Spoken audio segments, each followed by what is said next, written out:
Pep Guardiola is in line for yet another trophy this March with the Carabao Cup Final. It would be his 13th trophy since joining Manchester City 10 seasons ago. But now more than ever, the future of Pep staying with Manchester City is in doubt. So let's look at what Pep has accomplished during his time at City. He is the first manager to win 4 straight Premier League titles, and he won the club's first continental treble. Under him, City have added a total of 18 trophies to their cabinet, and he knows a lot about winning with this City side. He has a 70% win percentage with 401 wins during his 10 years with the club. Now, if Pep does leave this summer, as reported, who is the next manager for the job? Each of our panelists is going to take the stage to describe why their candidate is the best to do so, and this is coming from a 3-man shortlist that the Telegraph put out. So each one of you guys has taken one of those 3 managers. So Aaron, kick it off for us. Why do you think Xabi Alonso could be the next manager? Yes, Xabi Alonso will be the next Manchester City manager because he is so very similar to Pep in a number of ways. He has a similar organizational philosophy. Hands-on management, really intense training, all the things that are making him unsuccessful at Real Madrid. Kind of that school teacher, very intense training mindset where he really wants to communicate his tactical ideas and have a lot of control over his team. So very similar to Pep in that aspect. And a willingness to integrate and improve youth. That will be massive for City's mandate moving forward because of their academy, because of the amount they've spent on younger players, because of their philosophy. They like to buy younger players and develop them. He's done that at Leverkusen. He brought through Wirtz. He helped improve him, Frimpong. We see Nkapie at Arsenal. So he's had the previous resume to improve these players, so we've seen that. He loves to teach in training. Everyone's seen the videos of him pinging the balls, him jumping into training, being very involved. It's a very Pep Guardiola hands-on mindset that I think will really work with City. And finally, he has won trophies. Xabi Alonso has won trophies both as a player and as a manager. So he has that cachet to walk into a locker room. Real Madrid is a singular, very different entity because those are the biggest stars in the world. But Xabi Alonso can walk into Manchester City's locker room and feel that he has the status in the world's game, having done it on the pitch as a player and as a manager. I'm not sure about that after Real Madrid. Real Madrid is different, though. That is a completely different aspect. But don't you think that authority took a knock at Real Madrid when you walk into another big locker room? I don't think you're so. Gonna have to still prove yourself. You have to prove yourself. He 100% will have to prove himself. But at Real Madrid, no one tells them what to do. They don't have to train like normal players. But at Manchester City, it's a school, basically. Pep Guardiola has them lockstep. They do everything that he tells them to do. I don't see that changing too much under a new manager, and Xabi Alonso's philosophy and way of managing is similar enough to Pep, and he has the cachet to walk into that locker room and do that. Do you think that he has, I don't know, I'm thinking of the word guts, but the audacity? Yes. As a former Liverpool player, he tried to do it go at to Real Manchester City and be like, I don't care if I piss off Liverpool fans. Never walk alone. They don't hate City. There's a whole City pool thing on Twitter that's sickening. They actually like each other. So I don't think as a former Liverpool player, they have any issue with him going to City. And there's no loyalty in football either. It's your job. It's your livelihood. If you get a City job, you take it. Yeah. Unless it's like Barcelona, Real Madrid, then you really feel for that. Yeah. Look at Luis Enrique. He doesn't know anything to anybody. He even said he'll take the Real Madrid job after winning Champions League with Barcelona. All right, well, Cesc Fàbregas, Como's current manager, he's the next one on the short list. So, Lahoud, make your case for him. Yeah, look, I think Cesc Fàbregas is one of the best young managers in the entire world, not just Italian football, but it's been amazing watching him do what he's doing with Como. My only caveat, if I'm Cesc, and I tried to practice my Cesc accent, and I would not do it any service. My Cesc Fàbregas accent. Oh. There we go. Oh man, there goes the segment. So I'm not going to do it because I won't do it any justice. My only thing is if he can bring Nico Paz, bring Nico Paz with you. And I would love to see a world where Nico Paz, Ryan Shirky, just having fun on the football pitch, right? It's entertainment. Bernardo Silva. Oh, we just talked about the overbooking. I know, but Bernardo Silva is going to be gone. He's going to be gone at the end of the season. It's time.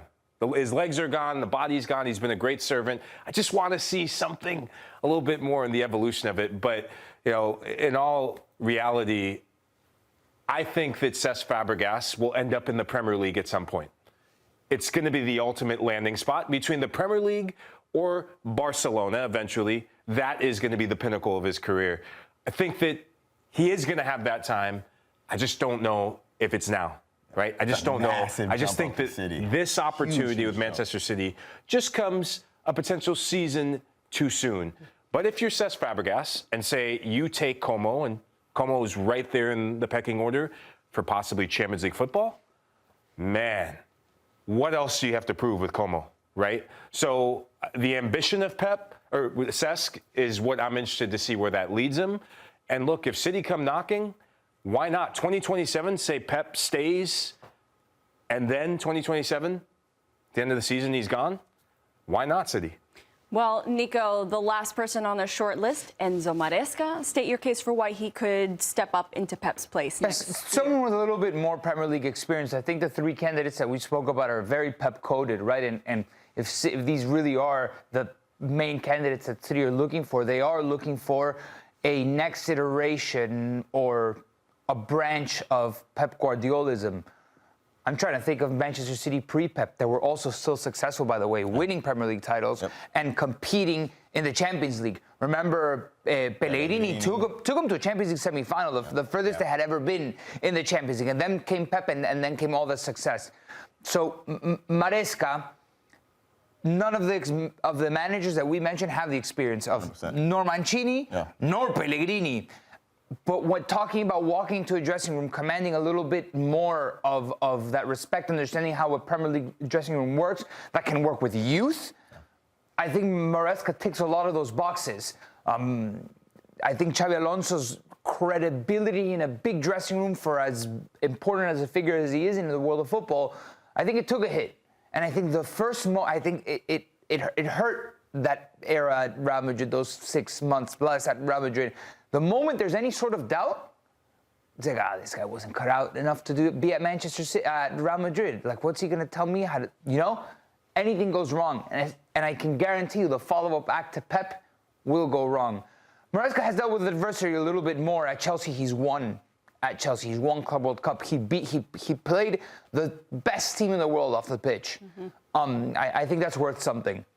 So now, would I like a better resume for all of these managers? Absolutely.